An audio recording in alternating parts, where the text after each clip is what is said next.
Nous voulons parler sur la fréquentation qui doit aboutir au mariage. Dans un premier temps, nous avons parlé sur le choix. L'homme fait son choix. Et la femme accepte le choix ou refuse. Dans les deux cas, les deux ont choisi. Mais comme je l'avais dit dans la première publication, l'une des raisons qui aboutit à l'échec dans le mariage, c'est la procédure. Je donnais l'exemple de la préparation de la nourriture ou bien de la pâte. Je dis, préparer la pâte, c'est prendre l'eau, le feu et la farine. Mais qu'est-ce qui va faire que trois personnes prennent les mêmes ingrédients et dont le produit fini qu'ils ont est différent l'un de l'autre? C'est la procédure. La procédure de la préparation, ça conditionne le produit fini. Il en va de même pour le mariage. Nous avons dit, concernant le choix, qu'aujourd'hui les gens choisissent avec les yeux, avec leur conception erronée. Le monsieur a de l'argent, il peut s'occuper de ses besoins, la femme accepte. La femme est jolie, elle a fréquenté, l'homme fait son choix. Mais la chose la plus importante, c'est le caractère. Et ce caractère n'est pas facilement perceptible. Et cela est donné au pasteur. Un vrai pasteur envoyé de Dieu, Dieu l'équipe du don du discernement. Lui peut voir des choses que nous, les hommes ordinaires, comme ça, on ne peut pas voir. Donc, c'est lui qui sert de lien. C'est lui qui sert de connexion. Parce que les deux personnes là qui fréquentent son église sont venues d'horizons différents. Et ce n'est le pasteur qui connaît l'histoire et la vie des gens qui sont avec lui. C'est pourquoi je dis, avant tout choix, nous devons consulter le pasteur. Ce n'est pas qu'on fait le choix d'abord, choisir, on fait les choses, et on met le pasteur devant le fait accompli pour venir célébrer. Non, ça ne marche pas. La deuxième chose, c'est la fréquentation. La fréquentation, c'est une période dans laquelle on se connaît. C'est une période dans laquelle on apprend à s'accepter. C'est une période au cours de laquelle on partage sa vision sur la vie. Ça, c'est très important. Et beaucoup perdent ça de vue. Comment la femme perçoit la vie dans ce monde changeant, dans ce monde multiculturel? Comment la femme perçoit la vie? La vie, selon la femme, c'est quoi? La vie, selon l'homme, c'est quoi? Comment il entend vivre? La cohabitation avec la belle famille, ça doit être partagé. Et la vision dans les choses, le nombre d'enfants, il y a plein de choses qu'on doit partager dans la fréquentation. c'est dans la fréquentation qu'on s'ajuste. Je n'ai pas dit que c'est dans la fréquentation qu'on ajuste. J'ai dit, c'est dans la fréquentation qu'on s'ajuste. Parce que on pense que c'est seulement la femme qui va changer. Non. L'homme aussi doit changer. Et nous devons savoir que lorsqu'on cohabite avec l'autre, sa liberté, notre propre liberté, est limitée. Qu'on le veuille ou pas. Notre propre liberté est limitée. Il y a certaines choses que tu peux faire seul. Mais parce que vous êtes deux, vous devez partager la vision des choses ou la manière dont les choses doivent se faire avec l'autre. S'il n'y a pas partage, s'il n'y a pas communion, il n'y a pas de cohabitation, il n'y a pas de vie. Donc, c'est dans la fréquentation qu'on se connaît.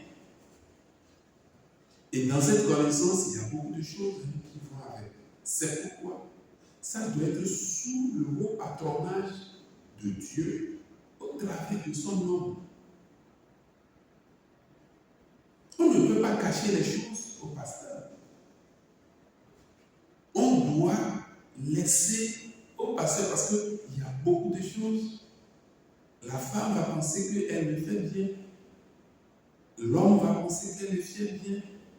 L'homme va penser que c'est la femme qui est dans l'erreur. La femme va penser que c'est l'homme qui est dans l'erreur. Mais la seule personne qui peut arbitrer ça, qui peut montrer que c'est ceci, c'est le pasteur. Et dans la fréquentation, nous avons déjà un aperçu de notre vie future. C'est très important.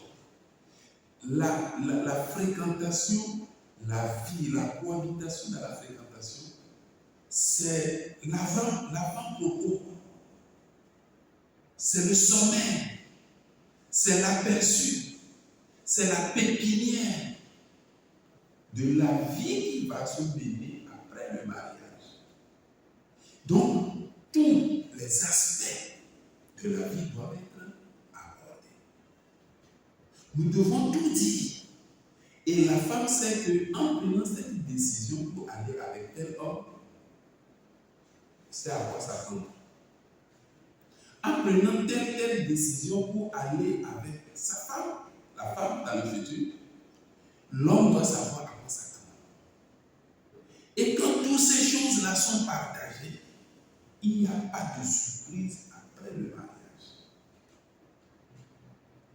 Mais la chose la plus importante, alors la très importante, que les gens doivent vérifier, c'est de savoir si mon conjoint ici, avec qui je vais fonder ma vie, mon conjoint ici, qui sera père ou mère de mes enfants, mon conjoint ici, dont je vais dormir, lui sera éveillé, où je suis exposé, il peut tout faire sur moi.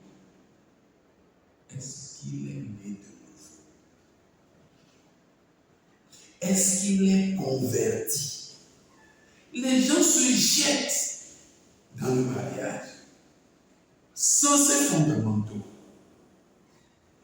Et quelquefois, nous, les serviteurs de Dieu aussi, nous sommes complices.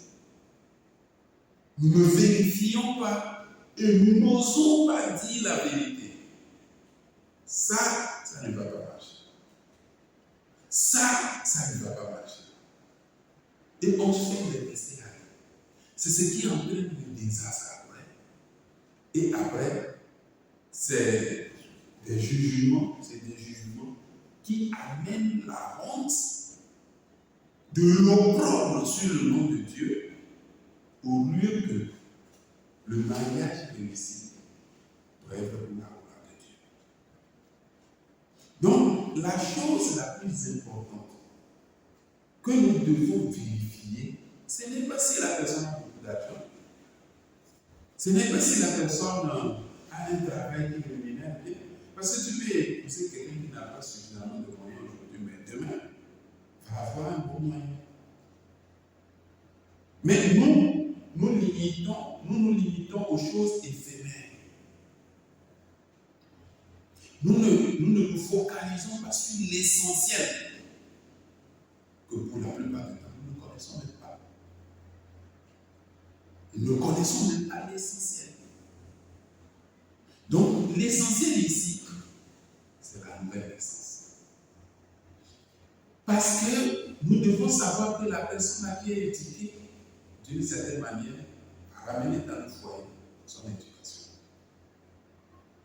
Si son papa tapait sa femme et sa maman, il va vouloir faire ça. Si son papa avait plusieurs femmes, il va vouloir faire ça. Et puis il y a beaucoup de choses qui vont avec. S'il est prévu de la famille, bien, le Benjamin, les caractéristiques ne sont pas les mêmes. Si la personne a été élevée par une femme, ou bien a été élevée par un homme, les choses ne sont pas les mêmes. Si la personne a fréquenté ou il n'est pas instruit, ce n'est pas la même chose. Le jour de sa naissance, le mois de sa naissance, il y a beaucoup de choses. Des choses majeures qui rentrent dans la vie de l'homme et qui l'amènent à se comporter d'une manière. Donc c'est dans la fréquentation qu'on s'harmonise. Le monsieur parle de comment il voit les choses. La femme aussi dit pour elle. Et on harmonise ensemble et on bâtit un projet de vie. Les gens se mettent ensemble sans projet de vie. Ils ne savent même pas comment ils vont vivre. Et pourquoi nous insistons sur la nouvelle naissance? Parce que la nouvelle naissance, la plus grande caractéristique de la nouvelle naissance, c'est la capacité de quelqu'un à se remettre en cause. Quelqu'un qui est né de nouveau, c'est quelqu'un qui est humble. C'est quelqu'un qui est prêt à apprendre. Et celui, quand il a tort, il reconnaît. Tu vas prendre une fille qui ne sait pas demander pardon. Qui, dans sa vision, vous voyez, lui ou bien elle fait les choses comme ils font chez eux. Mais toi, tu vas dire qu'il n'a pas bien fait. Il faut que la personne soit née de nouveau pour abandonner sa position, afin d'accepter ce que la parole dit. Nous reviendrons là-dessus en parlant de la position de l'homme au foyer. Les gens pensent que chef de foyer, ça veut dire que dictateur. Non. C'est simplement que tu es le gardien de la parole, le bon fonctionnement du foyer. Point. Donc, la nouvelle naissance, ces choses, la fréquentation, ce n'est pas le moment d'aller manger ou faire des choses. C'est là le moment de bâtir un projet de vie futur commun. En dehors de ça, le mariage a toutes les chances